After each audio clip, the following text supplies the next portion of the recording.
Hello everybody, thank you for coming along to watch this video. Today what we're going to be looking at is sentence structure, okay, and how to answer questions that ask you to comment on the sentence structure. So we will be commenting on the use of sentence structure and the effect that it can have on the text. And you can show this by answering at least 3 sentence structure questions on the worksheet. There will be a worksheet uploaded along with this. So sentence structure, that is when a writer tries to emphasize certain words or ideas through the way that sentences are set out.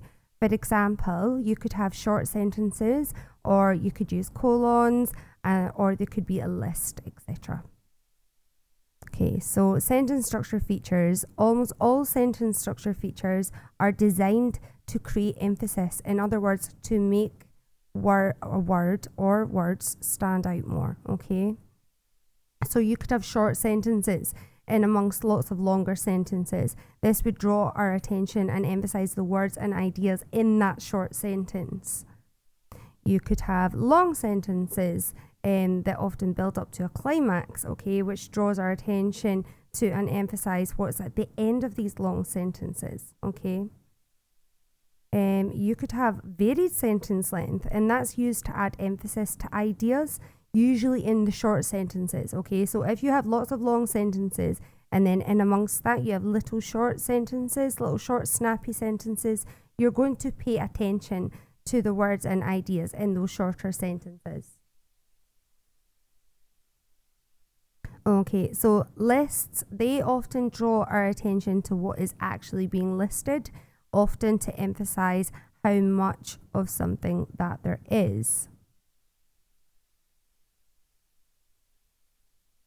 Colons, they often create a pause for emphasis, drawing our attention to what follows immediately after the colon. They are also used to divide sentences into 2 equally balanced parts, allowing us to compare or contrast different ideas or qualities that are mentioned in each half. Brackets or dashes, they're used to separate something from the rest of the sentence, thus emphasizing what is in parenthesis. For example, you could have additional information or a change of tone or important ideas. Think of it as when you're sending a message to somebody and you put something in brackets. That's usually why we would have that's that kind of a common use of parenthesis, okay. And then of course the use of exclamation marks, that emphasizes how passionately a writer feels about something.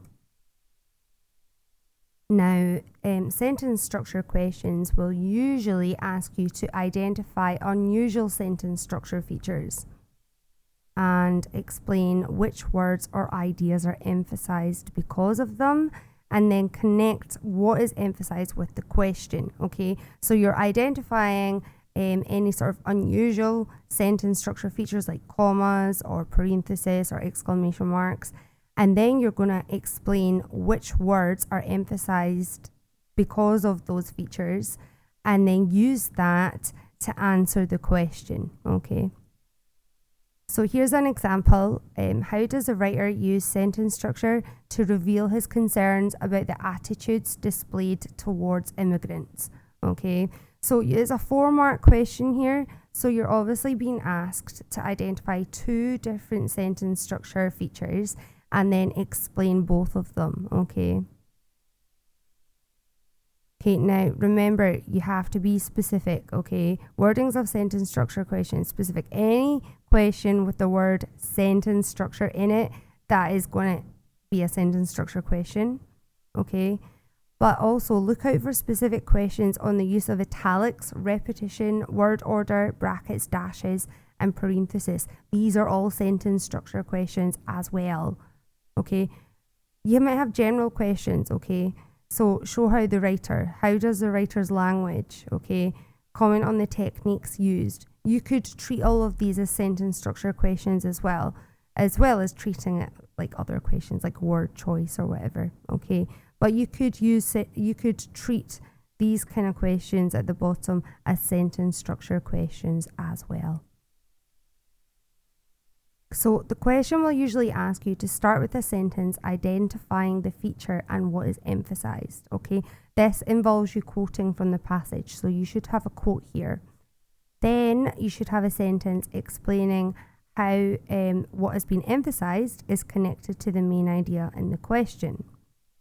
Okay, have to emphasize present in your response. Okay, I would definitely have the writer uses such and such to emphasize such and such.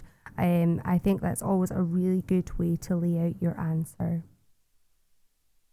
So here's a really good example here. So the writer uses a colon to create a pause to emphasize the words that follow, which are, and then you have your quote here. Okay, so already the person who's answered here has identified the sentence structure technique. Okay, so he's identified what's being used, which is a colon, and he said that it creates a pause to emphasize the words that follow, and then he's put the quote in there. Okay, and then he goes on to the explaining part. By emphasizing these words, he expresses his concern about the level of bureaucracy facing new arrivals into this country, and it is clear that he feels the paperwork is not needed. Okay, so already we have in these answers, okay, in these answers, the writer has identified the technique, the person who's answering has identified the writer's technique. They have then said what it's emphasizing, they've got their quote, and they've also explained it there. Okay, and then obviously it's a 4-mark question, so they've done it all again to get another 2 marks. The writer uses repetition to emphasize the word racism.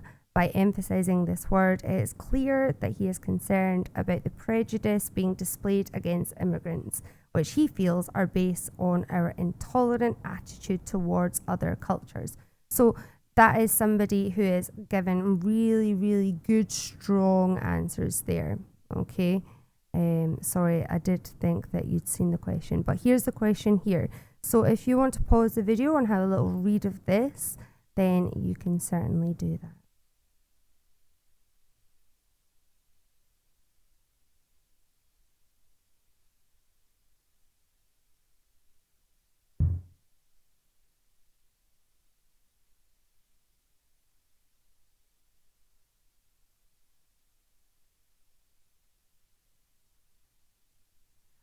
Okay, so moving on now. Okay, here's some really bad examples. How does a writer use sentence structure to reveal his concerns about the attitudes displayed towards immigrants? So it's the exact same question, okay? So these are poor examples for you, okay? The writer uses repetition to emphasize that he feels that the people who are protesting against the arrival of immigrants are racist. He is concerned about this. Okay, now one thing that's missing from here, what do you think it is? Well, yeah, there's no quote. They haven't quoted anything there. Okay, so that would not get the full marks. They would possibly get 1 mark for that one there. Okay, and then our next one, the writer also uses brackets to show that people coming into the country are not really welcomed. Okay, and again, there's no quotes there. So they wouldn't get the full marks for that either. Okay, and also he should really say he uses brackets to create parenthesis, which emphasizes that he feels that people coming into the country are not really welcomed, with your quote in there as well. Okay, so let's try and mark a question. Okay, so it's a 4-mark question. And what I would like you to do is have a read of this answer. So let's just say this is task 1, guys. Okay, so this is task 1 on your bit of paper or on your document that you're typing this up on. Okay, the writer uses brackets round waiting with clenched fists rather than open arms to show he is concerned about the way we treat immigrants upon their arrival in this country. He also tells us that he is concerned about the racism because he repeats this word. And I would suggest that you pause this video right now and try and complete that.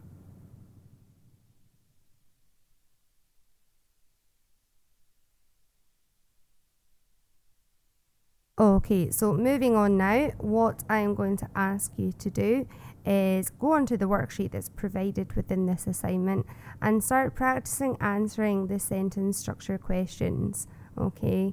And then I will have a look at your responses and I'll give you some feedback, okay?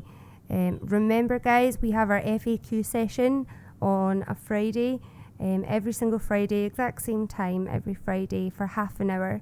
If you want to join the meeting, remember I can hear you if you've got your mic on, but you can mute your mic and just type questions if you want.